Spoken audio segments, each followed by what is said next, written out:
Welcome to Garden DC, the podcast about everything gardening in the Washington, D.C. and Mid-Atlantic region. I'm your host, Kathy Jentz. I'm the editor of Washington Gardener magazine, and we're aimed at gardening enthusiasts, people who grow everything from edibles to ornamentals, natives to exotics. If it grows in our area, that's what we talk about.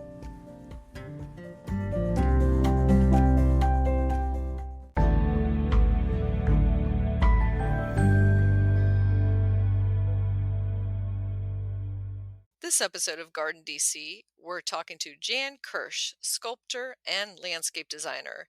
She's lived on the eastern shore of Maryland for 35 years. And welcome to the podcast, Jan. Thanks, Kathy. It's a pleasure to be here. It's great to have you. And I've been a long-time admirer of your sculptures and your designs, so we want to dive into both those topics.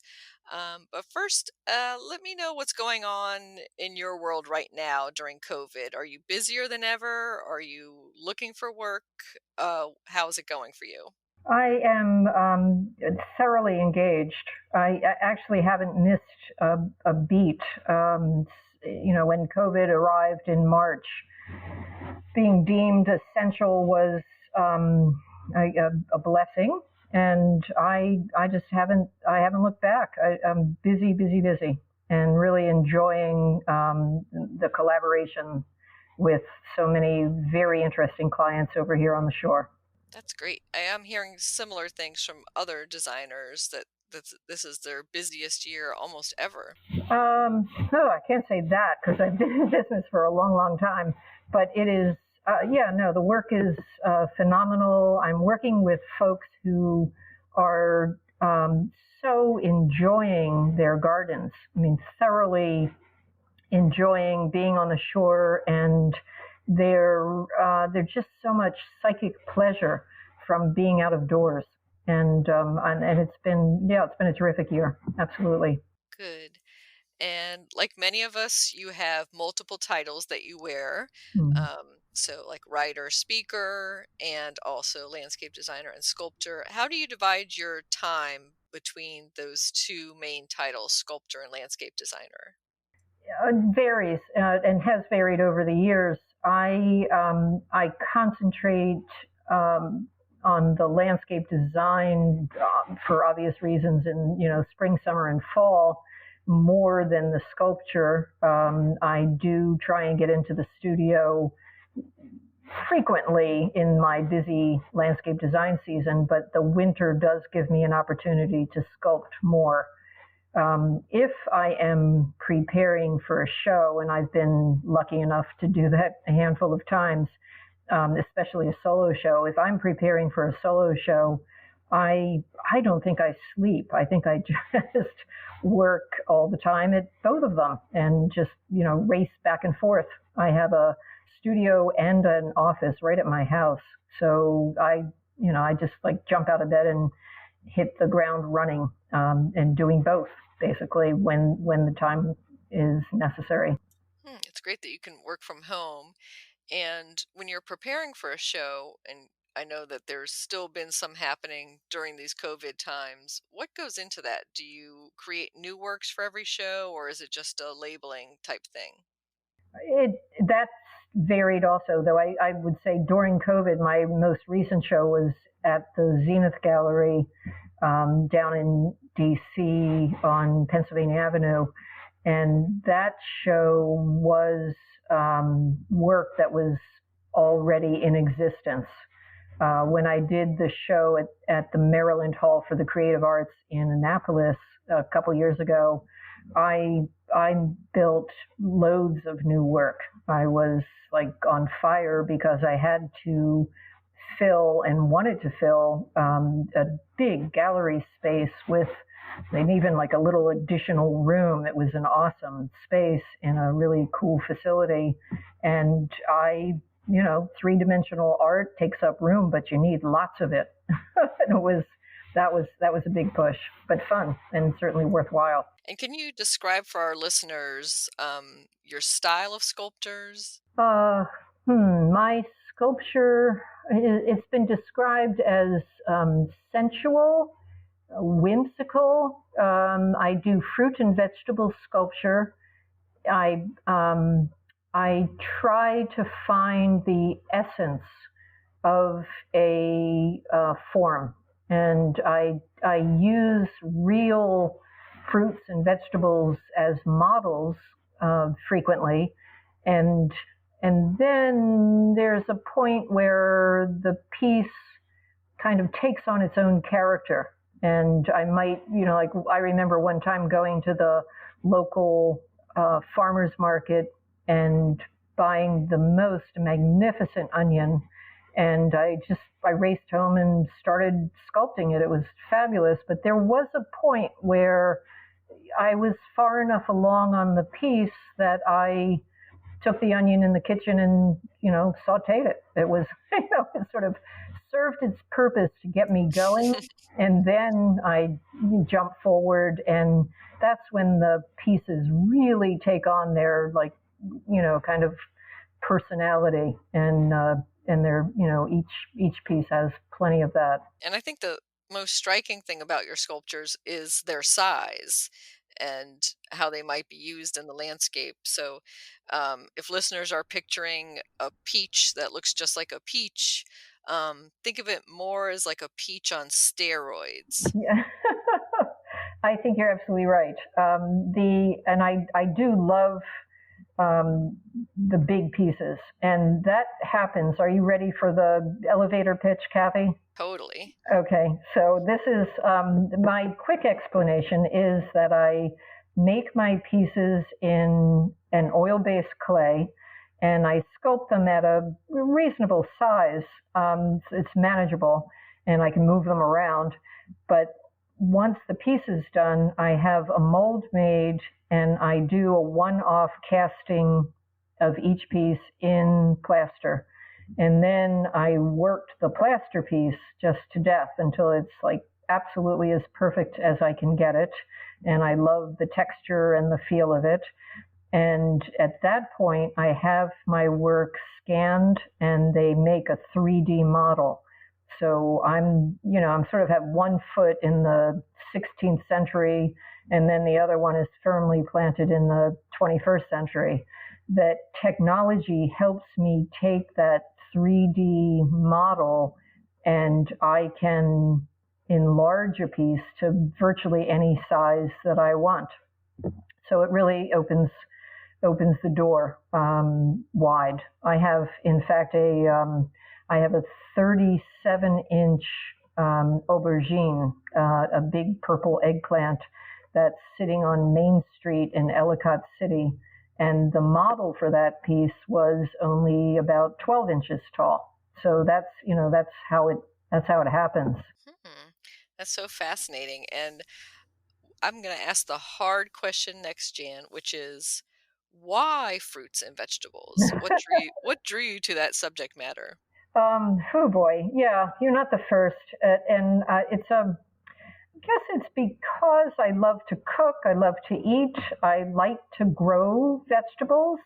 I remember being a student 150 years ago in college and studying photography, and asking my professor if it was okay if I, did some program or, class about, I think I was told to go off and do some still life work. And I just found the produce aisle in the grocery store totally inspiring and fabulous, and went to the man who managed the produce department and asked if I could take pictures. And I think that's sort of what got me going. It's just like a love of the essential shapes and forms of what nature produces. Always have found them fascinating.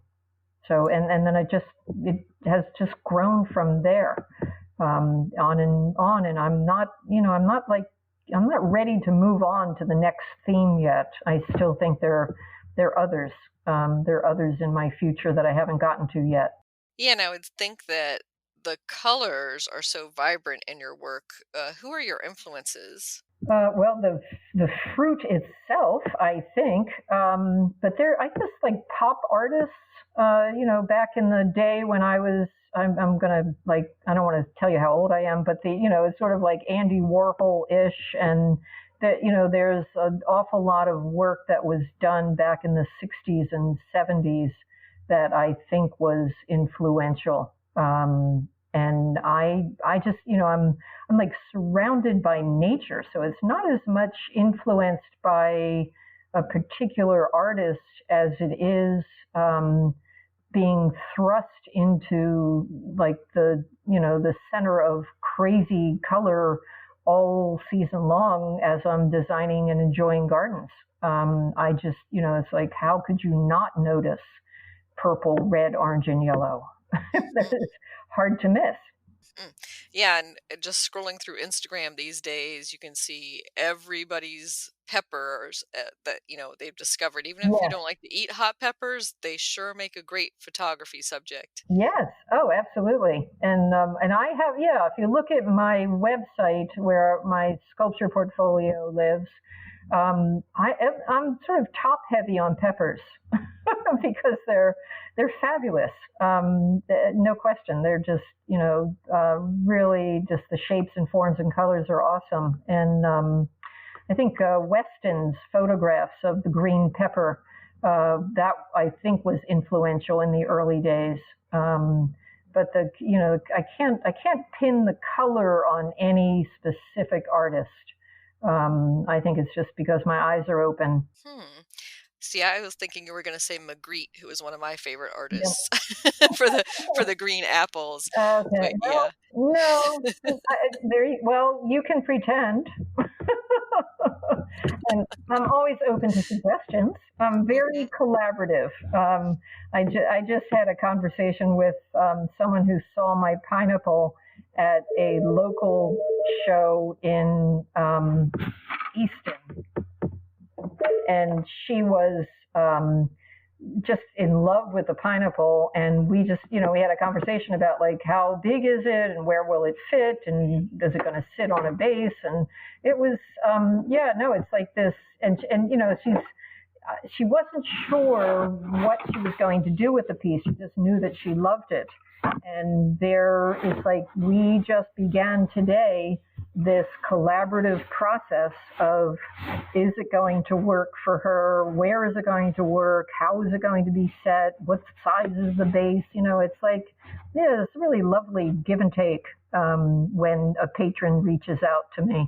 That's interesting to hear about the client relationship in art because you always think of the solitary artist creating things because that's within them, but the real world practicality obviously is that you're working directly with people who will be incorporating your art into their household or landscapes.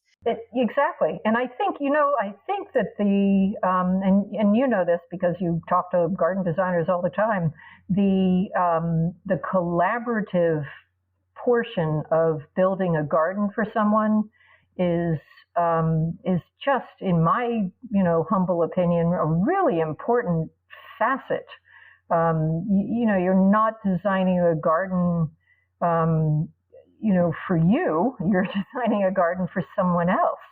And that's why the conversation and the collaborative effort, is just like wildly important. And I myself, I love that part. I thrive on it. It's just, picking someone's brain and finding out what makes them tick and why why does their heart sing at a particular color or type of plant, or what's going to draw them out of their house into the garden. And it might be a piece of my sculpture that does that, but it also might be a particular tree in bloom, or a sweep of some kind of flower, or just it's like chatter and more chatter, all about art and form and shape and color. It's yeah, no, it's like what makes going to work a pleasure for me. And that obviously has a lot of crossover with your design work and working with clients there. And let's pivot to talk about your design side a little bit. So I would say maybe share a little bit about your style of garden design and your philosophy. That's a big open. Do you have like an extra hour and a half? Sure. It's there's like, oh boy, I've been a garden designer for, dare I say, 37 years. So it's yeah, I've been at it for a long time, and I think there's not like one style, though I do hear from people in my community, real estate agents, and house builders and architects. I mean, people who have the occasion to, poke around in other people's gardens, that they can see or recognize some quality that's somewhat universal in my work. And it's I think it's a sense of just like paying attention to scale. I think the other thing that I think about is how it feels to move through a garden. I'm really conscious of not like standing in one place and just having a view. It's more like movement, and how are you going to walk from here to there to here to there? That I think has, that's like influenced my style. I certainly have been influenced by the native landscape here on the Eastern Shore. So I think my gardens do, for the most part, have a certain feeling of belonging to the environment, and the quality of the plants and the light affect my design. And I also am super conscious of the architecture, and I want the garden to be complementary to the house, and not sort of overwhelm it and not compete. I think architects kind of enjoy working, collaboratively with me, because it's like, okay, you can go first. And, I know that the house is really setting the tone, and my job is to, improve the house by having a garden that complements it. That I think that helps. And I'm super lucky because I do design a good majority of my projects are riverfront, waterfront, Eastern Shore properties. And so it's like I've got great bones, and they're already pretty. I just make them better. How's that? Perfect. Yeah, and you're so lucky to be in the area you are for those beautiful vistas that you can borrow. Absolutely, absolutely. And the gardens, Kathy, don't. I try really hard to, like, if someone has, they're lucky enough to have a beautiful western sunset view, or some of my clients have this like southern point, like poking out into one of our creeks or rivers. It's, there's just like so much natural drama already, that sometimes the garden doesn't, you don't want to compete. It's like, who's going to fight with the sunset? I don't think so. So, my gardens in that case may need to be kind of subtle, and just sort of playing second fiddle, but we're supporting cast. And that, I definitely pay attention to that as well. And I want my gardens to always kind of tell the story of which season we're in. Like if someone were dropped into one of my gardens from outer space, and they're like in one of my clients' houses, and they're looking out the window, I want them to know that we're in the height of summer, or that we're in the dead of winter, or that, oh boy, here we go, we're in those very early days of spring. You should be able to look at the garden and pinpoint almost to the week where we are in the calendar. I like that seasonality and sensibility that your gardens are almost echoing or playing second fiddle, as you say, to nature. For sure, for sure. And you don't, I guess I'm not criticizing, but there are so many gardens, it seems that they're like super heavy with evergreens. And, you can look at the garden in February and then you look at the same garden in August, you look at the same garden in June, and it's like you can't tell because there's just, there's too much the same. But mine have that, that it's November when you're looking at one of the gardens I've designed, just because, that's how a November garden looks. It's sort of like borrowing from nature. You're absolutely right. I think you actually finally solved a mystery for me why I don't love formal boxwood gardens. I think you actually finally explained to me There you why, go. because you can always look out on them, every single day of the year. It's the same garden. Yep. Yeah. Yeah. No, boxwood are great. I do use them. I love the fact that the deer don't eat them. That's a good thing. And the Eastern Shore, we've got a lot of really beautiful historic homes. And boy, oh boy, if you didn't use boxwood over here, it's like, it doesn't fit. But there are other things to incorporate. The boxwood are just a player for me. They're not the big, they're not the main menu. That it's, there's more to it. Do you have favorite plant families or maybe even specific plants? I'm thinking of specific grasses maybe that you like to use. Yeah, I like muhly grass a lot, the Muhlenbergia. I used to use more of the miscanthus, but I still occasionally will use them, but not as many. Because the panicum, the switchgrass, are so present here on the shore. I think panicum may be a real favorite of mine. I love spirobolus. I use a ton of sedges. Oh my gosh, there are a lot of grasses. I have one project in particular. It's one of my clients who's a DC resident, in fact, who has a second house over here.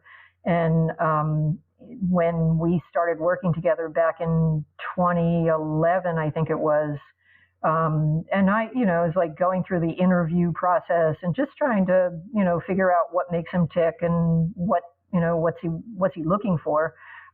This was he basically said, I am a fan of grasses, and the more grasses you use, the better. And we have, and it's been awesome. It just, and his garden really looks like it belongs on the Miles River. It's just like, it makes sense. I have some exotics too, but there are a lot of native grasses and, some of them evergreen, some of them not. It's, I think in terms of plant families, I guess grasses are a real favorite, but I have a really wide array of plants that I incorporate. And, the fun for me is to take the knowledge I have about so many plants and hone my list, like really refine it so that there's a lot of like textural play going on between the plants. I'm definitely a texture freak. I love color, but the gardens look cool because there's so much textural difference and interest. I can't pin. It's sort of like, who influenced my color? I don't think there's an answer. And it's like asking someone with 5 kids who's their favorite. I don't have one, Kathy. Sorry. That's the hardest part for me is maybe limiting the list. I want to do a lot of repetition in the garden. So I just really work hard at making that plant list happen for a client's garden. It's like all about form and shape and texture. And then I start plugging in the plants. It's not the other way around. I'm like painting a picture, and once I get the bones of the picture done, then I start looking seriously at okay, if I need somebody who's spiky or, rounded or wispy or, whatever the form is that I'm looking for. It's like, let me figure that out first, and then the specifics of the plants show up. Does that make sense? That makes sense to you? Yeah, and it is makes sense, and it's very interesting from a home gardener point of view, where you're very plant centric and you're going to the garden center or a plant sale and you pick out a bunch of plants and then you go home and you say, where do these fit? Because you bought them with no plan in mind, but you just fell in love with the plants. Yes. Oh yeah. No, I can. I mean, I can do the same thing. I mean, my own garden is clearly a collector's garden, but I'm still driven by like plant combinations and just I do quite a few what I call hedgerows or privacy borders. I mean, you guys over there on the western side of the bay have the same issues with folks who want to have a sense of enclosure. So I'm called upon to build, what I refer to as my hedgerows as a privacy border between two property owners. And those privacy borders or those hedgerows are like, they can be 300, 400, 500 feet in length. I mean, this is a good stretch, and I look at that as a challenging kind of painterly garden solution. So it's a matter of looking at the space and solving problems, and making it feel enclosed and private, but all the while it's like you're painting with plants. It's like a different way of looking at it. And but I totally understand and support your sort of plant addiction and habit, because I'm there too. I won't deny that I also see something and I go, oh, I just love this plant. I walk around my clients' gardens and I sometimes covet things that I've done for them, but I can't like bring every single thing home that I've ever planted for everyone and put it in my garden. That would be silly. I would have no room to walk. It would be too jammed. I only have I have like just under 2 acres, and it's, you got to have some breathing room in a garden too. That's also equally important, I think. Hmm.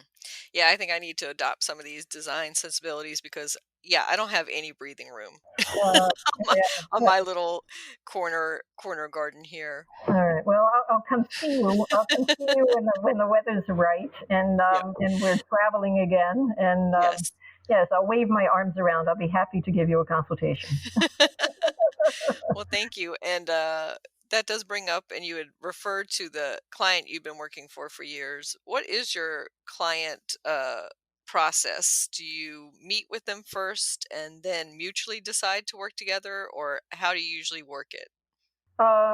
Well, someone calls me, or I've been recommended to them, or they find me on the web, or there are all kinds of ways. The real estate agent that sold them the house might recommend me, or the builder who's doing some renovations, or the architect that's drawing for them, and there's just any number of ways, or maybe a neighbor.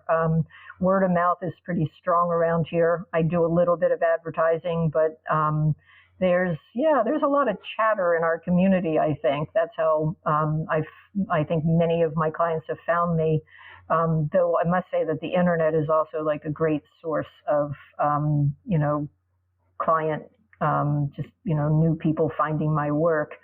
But once there is that initial phone call and the project sounds interesting, and we just like dance around each other and talk and make sure it feels comfortable, then I will make a site visit. It's not really important for them to come to my office. It's way more important for me to go and visit them in their home. This is when COVID's done, I'll be happy again when I can run in and out of people's houses at whim and just look out their windows and make sure I catch their views. But we do have a good, hour plus, it seems to run into hour and a half, 2 hours, that first visit when we walk the site, and I take volumes of notes, and we're just sort of scoping out what the wish list is all about and what the practical needs are, and do they want a swimming pool, and do they want a fire pit, and do we need a shade structure? They're just any number of drivers. And very often a client will ask me for a master plan or like a 5-year plan or a 10-year plan. It depends on the size of the property and how eager they are to get going. So it's, there's lots and lots of conversation. Then the other thing that I have found useful over the years is to send my prospective clients off on a garden tour. And they have a chance to go to 2 or 3 or 4 or 6 of my finished gardens of varying ages and sizes, and properties that kind of relate to what they may have, and it gives them a chance to see some finished work, to just kind of spark their interest, and then we have more conversation and I get feedback. They often take pictures and they share places like that really work for them or not. So it's it's the design process doesn't really get going immediately. There's a lot of conversation and really like feeling out the needs first. Am I answering your question? Yeah, and it sounds like it's definitely a collaboration, and garden design or landscape design is not for those who aren't, let's just say they're not people persons. So it's it's Yeah, definitely about the relationship. and it seems to me the folks who choose to work with me, they really care about their gardens, and they may or may not work in them themselves. They may very well have a landscape crew, or they might have a caretaker that takes, does the actual work for them. But the folks that are attracted to my work seem to really have an affinity and a desire to really make their home more special and just a reflection of themselves and their personalities and how they want to entertain. And even if they're not like real super social types, it's just a matter of like making their own little cave feel perfect in their own way. It's like we talk about taking a glass of wine or a cup of coffee and heading out the door into the garden. And a lot of my folks, they're here maybe just for the weekend, or maybe they're, part-timers, and it's like 4 or 5 days on the shore and the rest of the time at the, back on the city side, on your side, or vice versa. But when they're here, the out of doors is really calling their name, and they, they're like fully participating in their outdoor environment. And my clients have something to say. That's why, I talk a lot, but I really do listen a lot too. That is such an important skill to have. And I wanted to roll it back a little bit and ask about how you originally got into gardening and growing and garden design and art. Mm. So maybe talk a little bit about your childhood and how you came to become a landscape designer. Oh boy.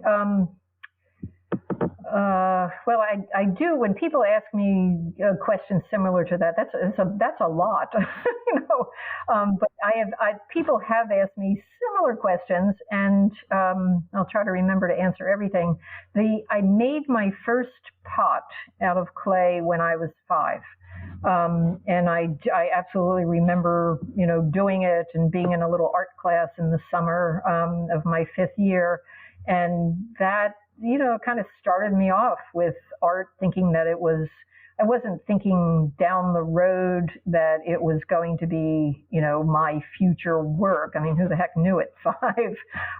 But I do remember really enjoying making a three-dimensional object. There's no question that was really fun. And then I just kept my hand in clay and in art of all sorts all the way through elementary school. I went to a friend's school in South Jersey where I lived and had a great art program and wonderful art teacher. And just, yeah, it was like that was one of my happiest classes as I was growing up. And I think I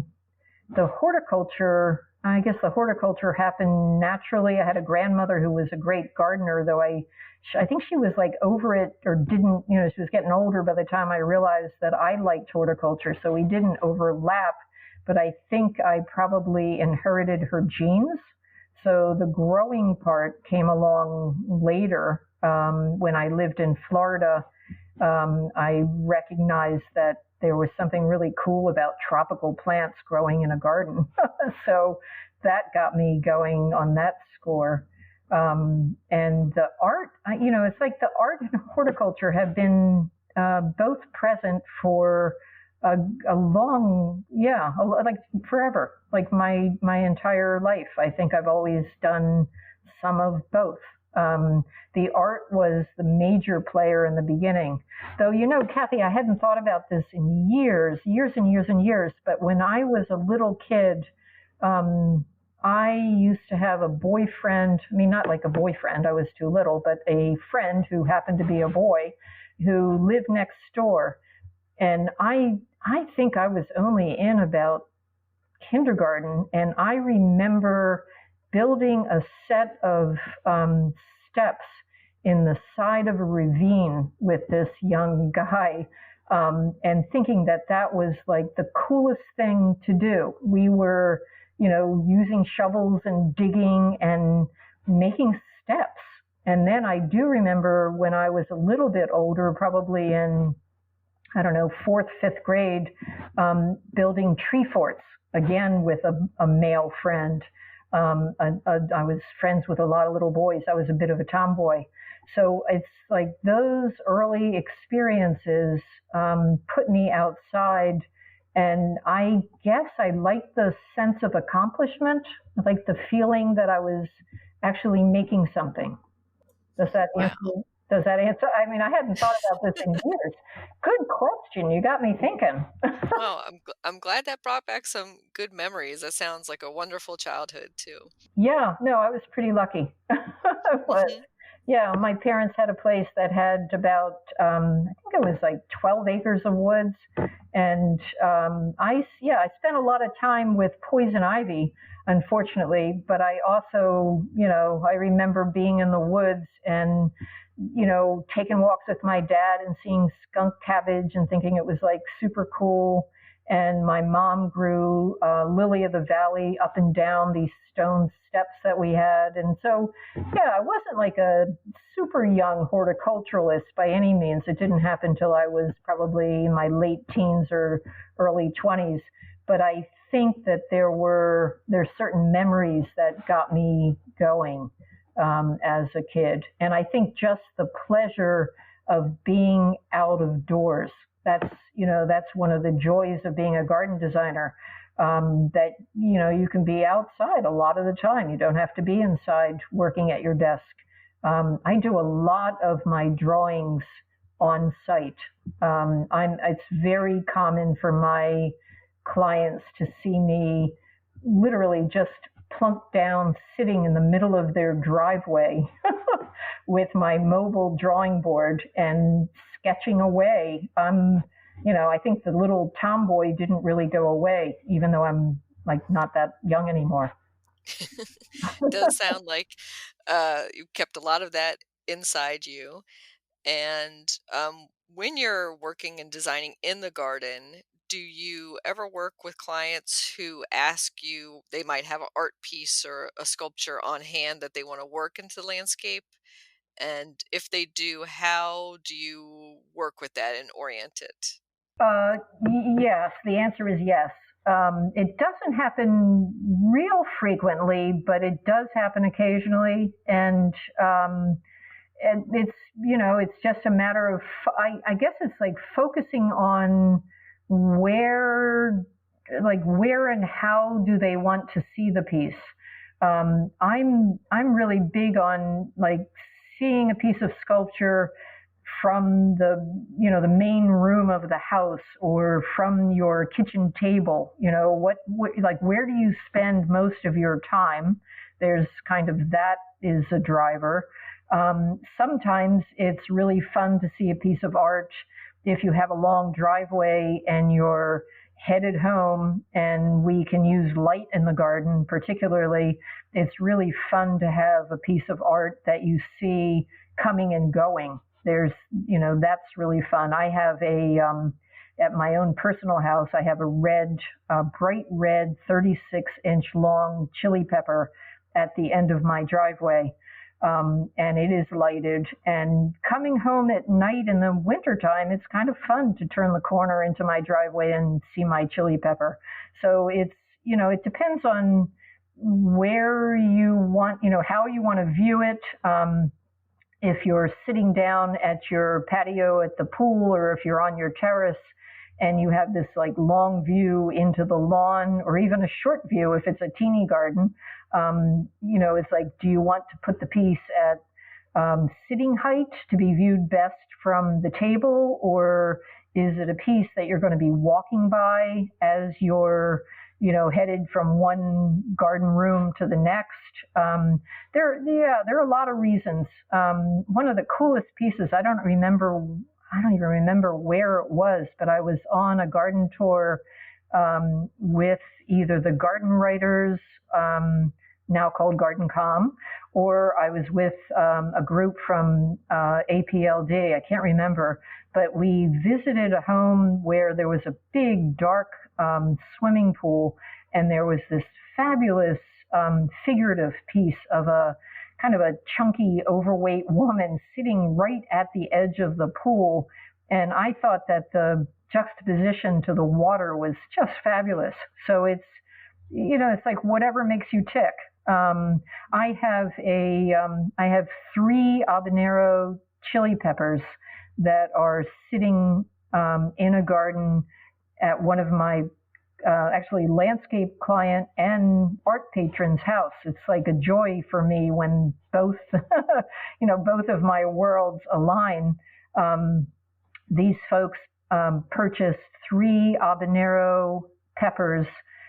They're 3 different colors, and they're set on their concrete bases at 3 different heights, oriented differently, but they see them when they're at their pool. They see them from the deck, and they're viewed from inside, from the kitchen, if you're at the workstation, at the island, or if you're at the dining table, where it's like, where do you spend that much time that, and we arranged to have these 3 habanero peppers, fill the need in a lot of different ways. It was, that was a super challenge and fun. Yeah, those sound like really cool focal points for the garden as well.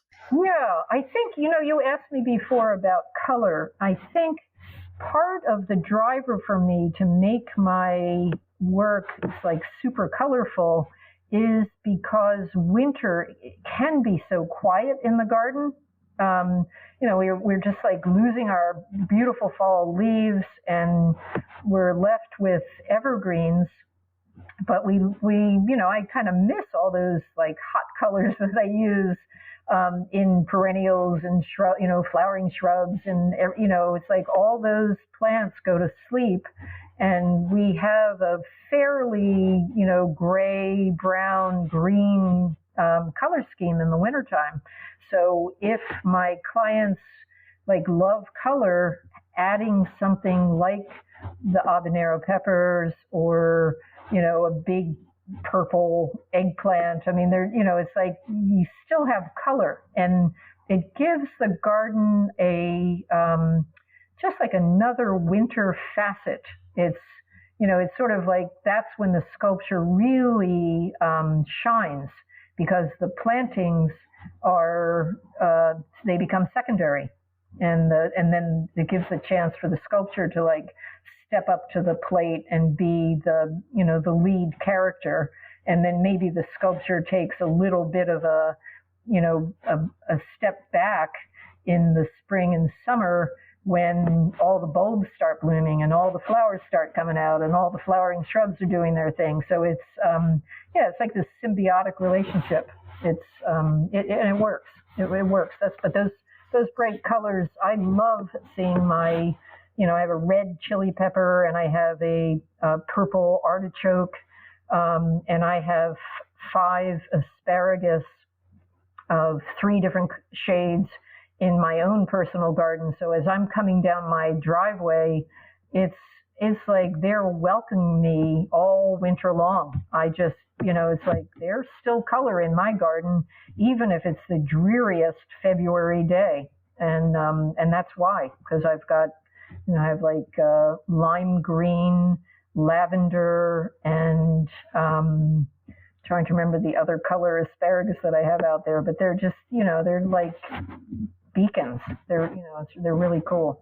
That sounds like a wonderful view, and it kind of reminds me of those Corton steel Cotswold sheep that are at the Morris Arboretum as you enter up that hillside. Are you familiar with that?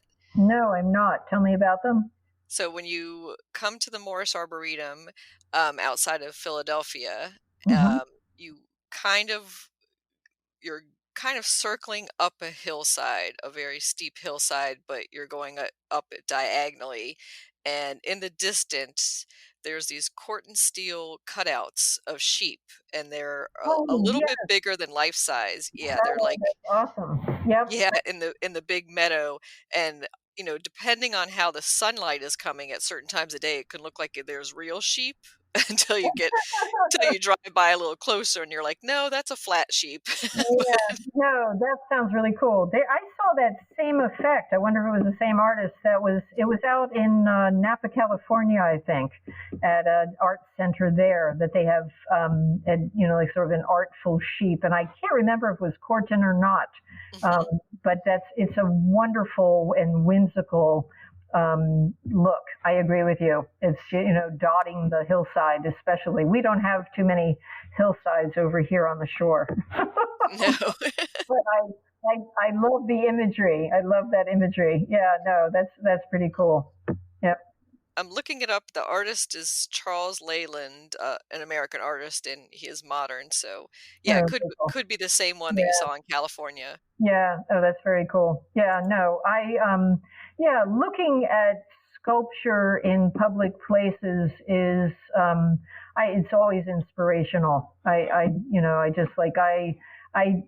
still remember the feeling of being in Chicago and looking at that, what they call the bean, that giant reflective sculpture. Yeah. I just, it's fabulous. And I remember seeing Henry Moore had an exhibit, a number of years ago now, at the New York Botanical Garden. And it's like there are works that I may forget specifically which work was where, but it's just the feeling of walking through space and discovering a piece of art. There's just, something really delightful about it. And it's just, there's that relationship between the plantings and a piece of sculpture that, it's like you can't find that in the museum. It's different when you're out in the environment. No. Have you been to the Nasher? Is that out in Dallas? Is that a sculpture garden that you have visited?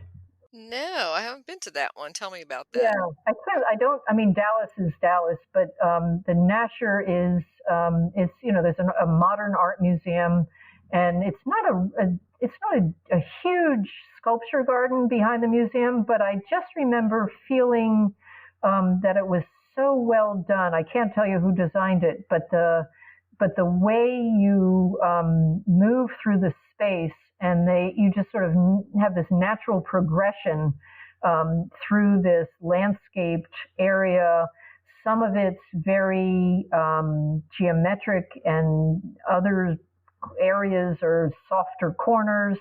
I remember there's a Henry Moore reclining nude right next to a like a rectangular shaped body of water, and if I remember correctly, there was a weeping willow not that far off, and the juxtaposition of the water and the sparkle and the willow leaves, and and then this Moore sculpture. It was, it's like I've got this little picture in my brain that I saw this years ago, but it's still there. It's I think it's all those elements, Kathy, that we get to use as garden designers, that are that's what brings the garden alive. And then sculpture is just one part of it. That's why it's so, for me, it's like when someone says, will you please, sell me a piece of sculpture, and then I want you to cite it in my garden, that's about as good a request as I get, because I get to wear both hats. It's super fun. Yeah, I just looked up the Nasher, so it's Nasher for those listeners, and it's in downtown Dallas. Next time I go to Dallas, I'll definitely have to visit there. It looks beautiful, and I would say my favorite sculpture garden outside of the greater DC area is the Walker in Minneapolis. Have you been to that one? No, I've never been to Minneapolis. I'll put that on the list. Oh, definitely go. If you go, it sits on the river, and it's part of the Walker Modern Art Museum, and the outdoor sculpture garden is immense. And you've probably seen the giant cherry on a spoon in a postcard. That's part of their garden. And you see that picture, iconic picture, all the time. But when you see it in person, it's huge. It's like laying down is probably like a 6-story building, the length of it. Wow. And what I didn't realize is the shiny cherry actually has water flowing over it. Oh, very cool. So I was like, oh, that is not shown in the photos. You don't even think about that part of it. Oh, cool. Yeah, Minneapolis is on my list. I will definitely get there. Thank you for the little boost. Yeah, it's a beautiful city and a beautiful sculpture garden. Well, do you have any local DC, Maryland, Virginia, or Pennsylvania, or Delaware sculpture gardens that you like to visit? I think the PepsiCo isn't. That one's more. That's New York. That's Purchase, New York. I think that was one that I loved and remember visiting. I used, it sounds sort of old-fashioned, but I used to spend a lot of time as a high school kid over at the Rodin Museum in Philadelphia. And it's not like my work is his or his, I don't know that we can talk about my work in the same sentence, but I just remember being in that museum a lot. And it just, I guess by osmosis, it just sort of like filtered into my brain. And that's like an old timey favorite. In Washington, Washington is a city with tons of sculpture around. I love Chanticleer, even though it's not a sculpture garden. I think of the gardens that are up near, Longwoods and Winterthur and that neck of the woods. I think Chanticleer is a favorite because they use gardens and plants in a whimsical way. And the structure is kind of interesting there. There's also a garden, it's not anywhere close. It was, it's the one that was near, I've been to Copenhagen, and there was a sculpture garden called, I think it's Louisiana. You can check me out on that one too. I visited many years ago, and I think, as I think back at the places I've been and gardens that I've seen, that's one that strikes me as rather influential. I think that one also is like, if you get across the pond again, that would be a really good one to go see. It was a beautiful, just like a walking outdoor, beautiful space with tons of art. That's a good one. And the other the other thing when I think about art and travel is I remember I've been to Florence I think twice, and just like being in Florence, you don't even have to go to a museum. It's just like the whole city feels like an art museum to me. And I'm sure one of the newest museums in the DC area is what is it? Glenn's?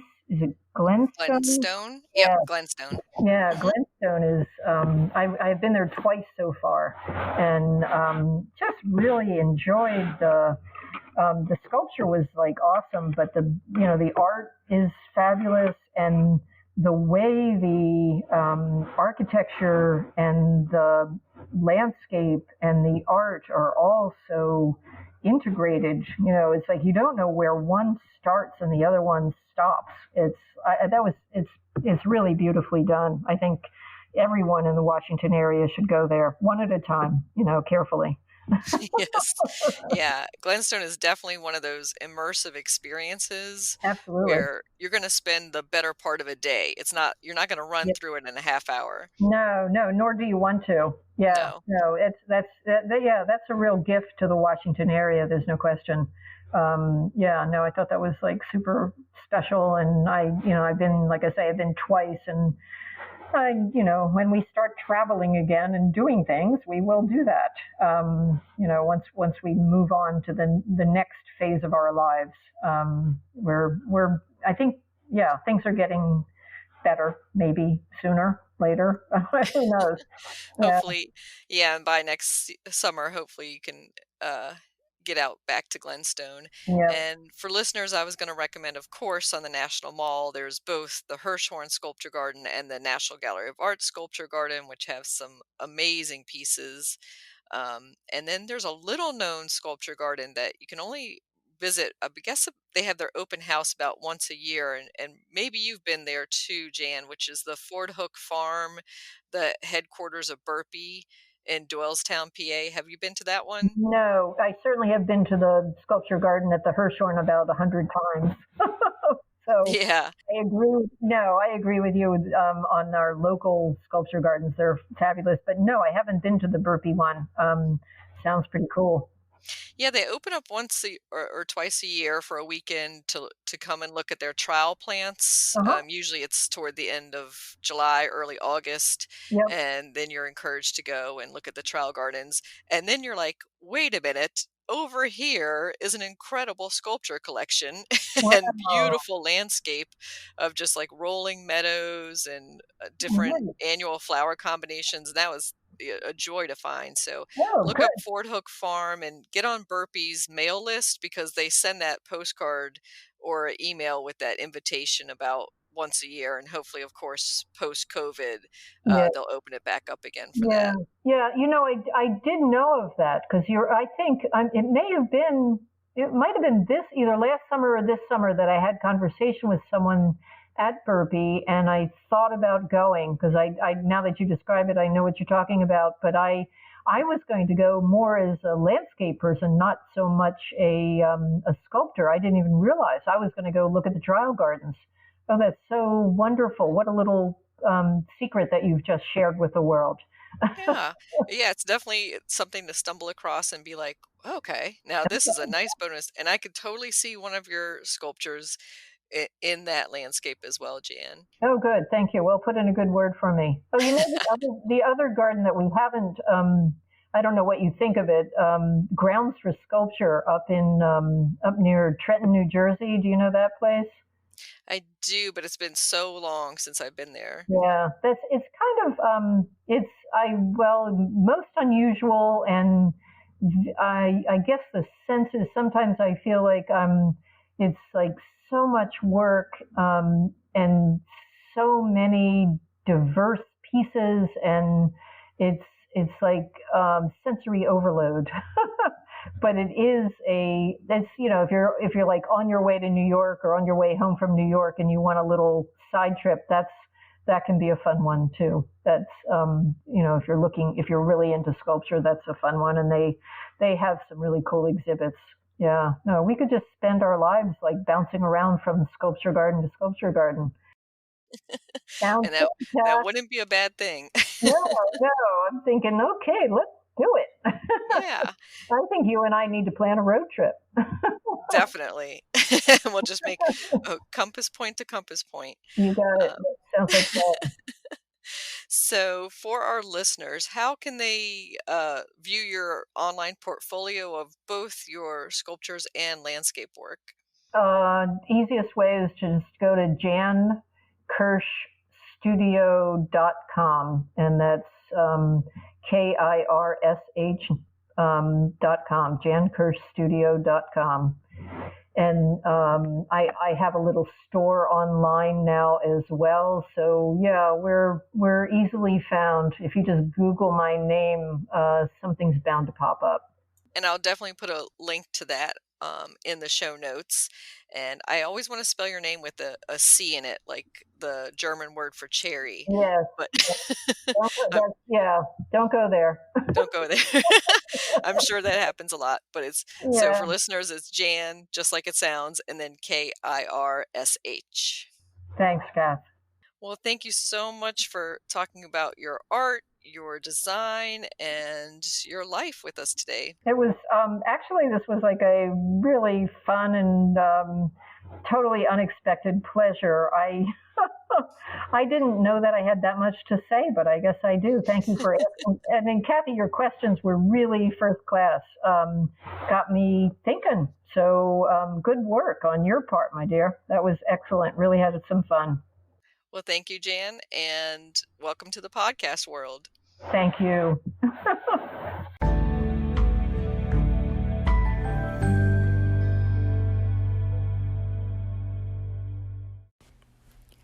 Plant profile, rosemary. Rosemary is a woody perennial or subshrub. Rosemary's Latin name has been recently changed to reflect the fact that it is actually part of the sage or salvia family. It comes in many forms, from prostrate to vertical, and in foliage shades that range from blue-green to golden yellow.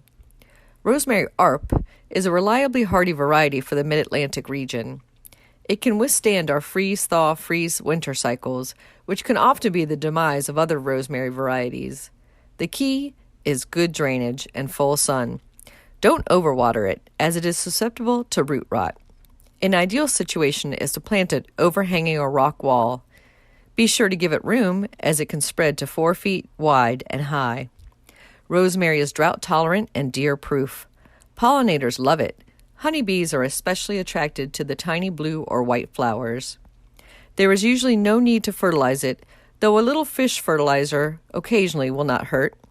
To start new plants, it is best to take cuttings, as it is difficult to grow rosemary from seed. When using it in cooking, snip off young stems and leaves for the freshest taste. You can take up to a third of the plant at any one time, then let it recover before harvesting from it again.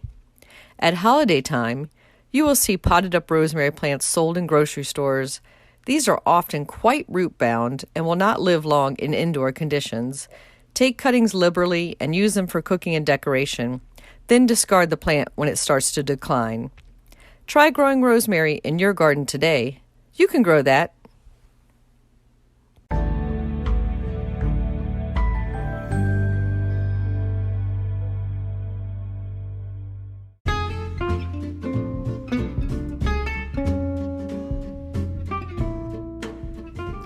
For this week's What's Blooming in the Garden segment, I wanted to focus on indoor blooms.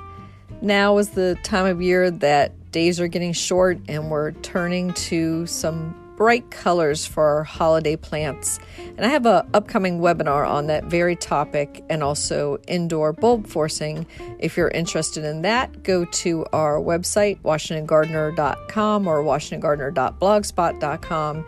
And in the keyword search, enter webinar or webinars, and you should see the last couple webinars that we're offering this year. And the one on holiday plants and indoor bulb forcing demonstration is taking place December 6th at 2 p.m. That's a Sunday.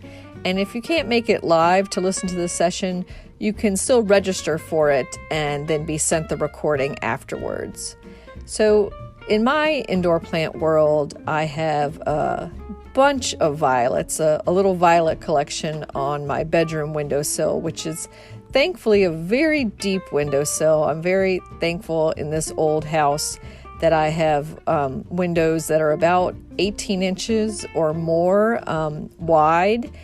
So it gives me plenty of plant demonstration and homes for them, of course, and also the cats' napping spots. And nearby that, I have some purple foliage plants and also my Thanksgiving cactus. And yes, that is Thanksgiving cactus, not Christmas cactus. That's being sold in most stores these days. And if you see it in bloom now, it is that Thanksgiving cactus. And in that talk that I have coming up, that webinar, I'll talk about some more of the differences between the different kinds of Thanksgiving, Christmas, and even Easter cactus. But mine is blooming up its storm. It's kind of a fuchsia lipstick pink. It should go on for a few more weeks, and then it usually drops its blooms, and then it has a little bit of a sporadic rebloom next spring, summer. The other thing I'm looking forward to is the box full of amaryllis that I have put into dormancy in my attic. I've cut back the foliage, I've stopped watering them, and I'll pull them out in about a month or so to get them started on their new process.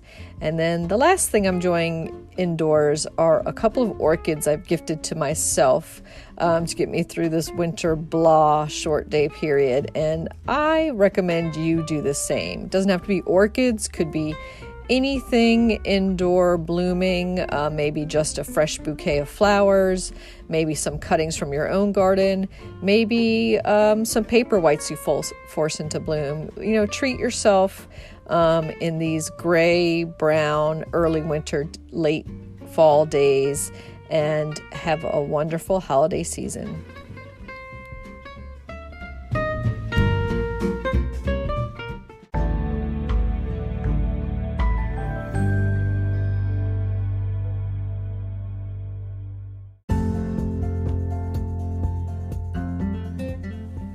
Thank you for listening to Garden DC.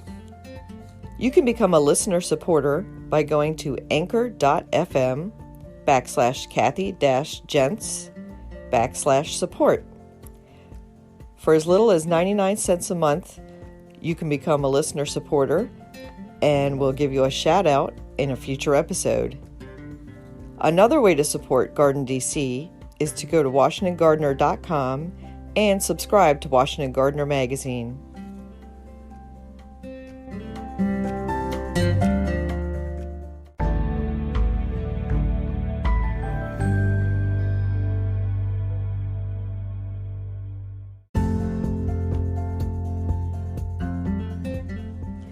You can find Washington Gardener online at WashingtonGardener.com, on Twitter at WDC Gardener, on Instagram at WDC Gardener, and on Facebook.com at Washington Gardener Magazine.